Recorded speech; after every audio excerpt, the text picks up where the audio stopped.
Alright, so I decided to do another video of this is the Nissan Titan Warrior concept. Pretty cool. Titan's a pretty big truck. Just like the Armada is a pretty big SUV. But I had a couple of these and I decided to just open them up and check it out. I'm just impressed with Matchbox because some of the detail that they have in some of their vehicles are just really awesome. I mean, look at the headlight, just the LED stuff they have nowadays. Tail lights, emblem, just on point.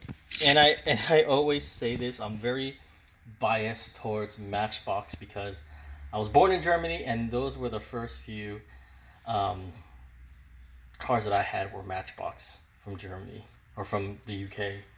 Anyways, just wanted to share this Matchbox Nissan Titan Warrior concept.